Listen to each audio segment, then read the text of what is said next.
Hello friends, welcome to Unacademy YouTube channel. কেমন আছো তোমরা সবাই? আশা করছি সবাই ভালো আছো। তো বেসিক্যালি আমি তোমাদেরকে 5 মিনিটের মধ্যে 5টা ফ্যাক্ট দিই। সো এখানে আমরা 5 মিনিটে 5টা সুপ্রিম কোর্ট কেসকে আমরা দেখবো, যেগুলো ইম্পর্টেন্ট সুপ্রিম কোর্ট, যেগুলো ডাব্লিউবিসিএস মেন্সে অলরেডি এসছে, সেই সুপ্রিম কোর্টগুলোকে দেখবো আমরা। তো প্রথম যে কেসটা সেটা আমরা দেখতে পাচ্ছি, সেটা হচ্ছে চম্পাকম দুরাইরঞ্জন কেস। এই কেসটা আসে 1951-এ আসে। এবং বেসিক্যালি তোমাকে যেটা জানতে হবে যে কোর্টের এই যে কোর্ট কেসগুলো থাকে, এই কোর্ট কেসগুলোর মধ্যে কী কী ইম্পর্টেন্ট চেঞ্জেস নিয়ে আসা হয়েছে।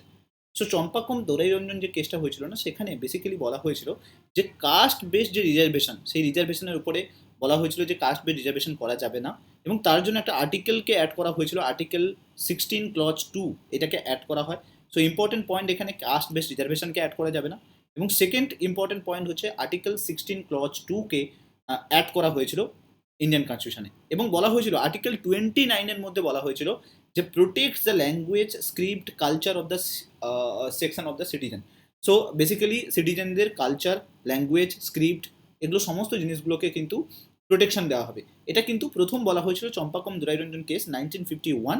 এবং এই কেসেই প্রথম কনস্টিটিউশনাল অ্যামেন্ডমেন্ট হয়, যেটা ফার্স্ট কনস্টিটিউশনাল অ্যামেন্ডমেন্ট, এটা কিন্তু এই 1951-এ চম্পাকম দুরাইরঞ্জন কেসের মাধ্যমে করা হয়েছিল।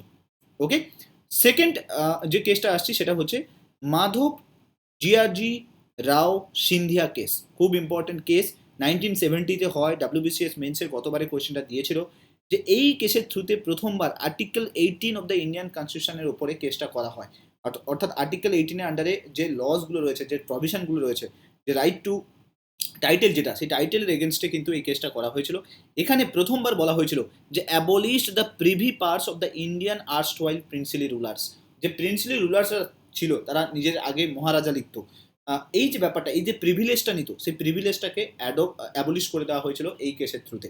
এবং এখানে বলা হয়েছিল যে টাইটেলের আগে আমরা যে নামের আগে যে টাইটেলগুলো ইউজ করি, যে টাইটেলগুলো যেগুলো হচ্ছে প্রিভিলেজ ক্যাটাগরিতে বোঝানো হয়, তো সাধারণ মানুষের থেকে পৃথক করানোর জন্য এই কেসটার মাধ্যমে হচ্ছে প্রথমবার প্রিভি পার্টসটাকে অ্যাবলিশ করে দেওয়া হয়েছিল। তো এই পয়েন্টটা কিন্তু খুব ভালোভাবে মনে রাখো, abolish the privy purses of the Indian erstwhile. Clear?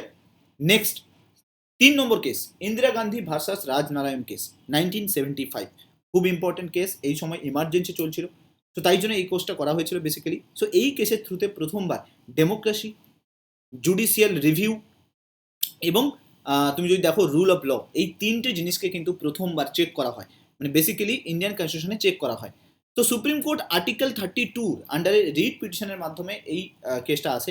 এখানে বলা হয় যে আর্টিকেল 32 আন্ডারে যে রিডসগুলো রয়েছে, সেগুলো কিন্তু অ্যাকচুয়ালি কিন্তু basic structure of the Indian constitution. So সেগুলো কিন্তু ইন্ডিয়ান কনস্টিটিউশনে একটা বেসিক স্ট্রাকচার। এবং প্রথমবার এই কেসে আর্টিকেল 32-কে খুব ভালোভাবে ইন্টারপ্রেট করা হয়। এবং জুডিশিয়াল রিভিউর কথা যেটা, সেটা কিন্তু প্রথমবার এই কেসের থ্রুতে কিন্তু আসে। সো জুডিশিয়াল রিভিউর যে প্রভিশনগুলো, যে লসগুলো আর্টিকেল 32-র মধ্যে মেনশন রয়েছে, রাইট টু কনস্টিটিউশনাল রেমেডিস, সেটা আমরা দেখতে পাই। তো প্রথমবার এই কেসের থ্রুতে কিন্তু জুডিশিয়াল রিভিউর ইন্টারপ্রিটেশন আসে 1975 ইন্দিরা গান্ধী ভার্সাস রাজনারায়ণ কেসে। অর্থাৎ কোনো কেস হলে তার এগেনস্টে যে জুডিশিয়াল রিভিউ করা যায়, সুপ্রিম কোর্টে যাওয়া যায়, সেটা কিন্তু এই কেসের থ্রুতে আমরা পেয়েছিলাম। সো এটা হলো না একটা ইম্পর্টেন্ট, একটা খুব ইন্টারেস্টিং ফ্যাক্ট, যে আমরা জুডিশিয়াল রিভিউ আমরা এতবার পড়েছি, কিন্তু সেটা আমরা জানতে পারলাম যে ইন্দিরা গান্ধী ভার্সাস রাজনারায়ণ কেসের থ্রুতে কিন্তু পেয়েছিলাম। তোমরা আমাকে জানাবে যে ইন্ডিয়ান কনস্টিটিউশনের জুডিশিয়াল রিভিউ সুপ্রিম কোর্টের কাছে কোন আর্টিকেলে পাওয়ার রয়েছে এবং হাইকোর্টের কাছে কোন আর্টিকেলে পাওয়ার রয়েছে। এটা কিন্তু তোমরা কমেন্ট বক্সে আমাকে কমেন্ট করে জানিও। 4 নম্বর, যেটা খুব ইম্পর্টেন্ট একটা case, ADM Jabalpur versus S Shukla case, 1976। খুব important case. After judicial review emergency যখন হয়েছিল 1975-এ, যেটা রাজনারায়ণ কেস হয়েছিল, তারপরে এখানে 1976 একটা কেস আছে। এই কেসে বলা হয় যে ফান্ডামেন্টাল রাইটস যেটা ইমার্জেন্সির সময়, সেটা কি অ্যাভেলেবেল থাকে? সো এইখানে কিন্তু বেসিক্যালি এমার্জেন্সির সময় এই কেসটা করা হয়। এখানে বলা হয় যে right to move to the court for the enforcement of fundamental rights guaranteed under Indian constitution stand suspended. So basically এমার্জেন্সির সময় কি হয়েছিল, আমাদের ফান্ডামেন্টাল রাইটসগুলোকে কেড়ে নেওয়া হয়েছিল। তার এগেনস্টে সুপ্রিম কোর্টে যায় মানুষ, এবং সেখানে সুপ্রিম কোর্ট বলে আর্টিকেল 21 এবং 22 can not be suspended during the time of emergency. এমার্জেন্সির সময় আর্টিকেল 21 এবং 22-কে সাসপেন্ড করা যাবে না, এটা কোনোভাবে নেওয়া যাবে না। এই ফান্ডামেন্টাল রাইটসটাকে কোনোভাবে নিতে পারবে না, বাকি সমস্ত ফান্ডামেন্টাল রাইটসকে নিতে পারবে। সো আমরা এতদিন পড়ে এসেছি আর্টিকেল 21, 22-কে নেওয়া হয় না এমার্জেন্সির সময়।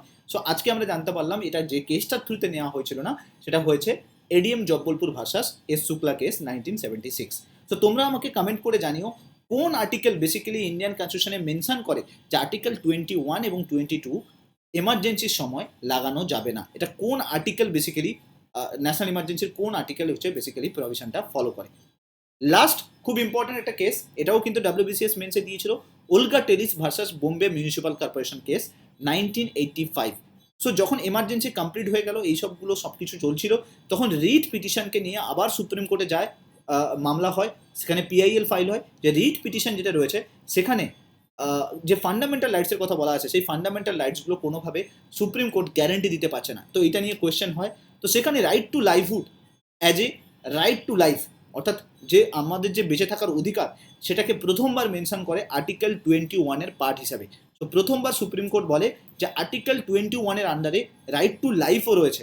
আমরা এতদিন জানতাম যে রাইট টু লাইভলিহুড ছিল, তার সঙ্গে সঙ্গে সুপ্রিম কোর্ট বলে যে আর্টিকেল 21-এর আন্ডারে right to life also there. এবং এটা বলা হয়, কোর্ট অলসো বলে যে fundamental rights can not be waived, কোনোভাবে আর্টিকেল 21-কে কোনোভাবে নেওয়া যাবে না, যেটা আমরা এমার্জেন্সির সময় দেখতে পেয়েছিলাম ওই কেসের থ্রুতে। ঠিক এখানেও বললো, ওলগা টেলিস কেসে বললো কি ফান্ডামেন্টাল রাইটসকে কোনোভাবে কোনো কেসে ফান্ডামেন্টাল রাইটসকে আর্টিকেল 21-এর আন্ডারে যে ফান্ডামেন্টাল রাইটস হয়েছে সেটাকে নেওয়া যাবে না। তাহলে হলো না ইন্টারেস্টিং ফ্যাক্ট, আমরা জানতে পারলাম এমার্জেন্সির সময় আর্টিকেল 21-22 আসে, সেটা কোন কেসের থ্রুতে আসে সেটাও জানতে পারলাম। আর্টিকেল 21-এর আন্ডারে আমরা জানতে পারলাম যে ফান্ডামেন্টাল রাইটসের রাইট টু লাইফ যেটা হয় সেটার সম্বন্ধে জানতে পারলাম। আমরা জানতে পারলাম অলসো যে আর্টিকেল 18-এর আন্ডারে যে প্রিভিলেজগুলো দেওয়া হতো, যে টাইটেলের যে প্রিভিলেজ, সেটা জানতে পারলাম কোন কেসের থ্রুতে এসছে। সো এখান থেকে আমাদের কোয়েশ্চেন হচ্ছে যে তোমরা ওই আর্টিকেলগুলোকে মেনশন করো যে আর্টিকেলের থ্রুতে আমরা কনস্টিটিউশনাল রেমেডিসগুলো পাই, যেটা আমি তোমাদেরকে বললাম সুপ্রিম কোর্টের কাছে কোন পাওয়ার থাকে, হাইকোর্টের কাছে কোন পাওয়ার থাকে। এবং এই আর্টিকেল 21 নিয়ে আরও একটা ইম্পর্টেন্ট কেস রয়েছে, সেই কেসটা সম্বন্ধেও তোমরা মেনশন করো। যদি তোমাদের ভিডিওটা ভালো লেগে থাকে তাহলে মাস্ট কমেন্ট করে জানিও যে নেক্সট 5টা কেস তোমাদের দরকার কিনা, তাহলে আমি সেই 5টা কেস নিয়ে আবার ভিডিওতে আসবো। Thank you so much.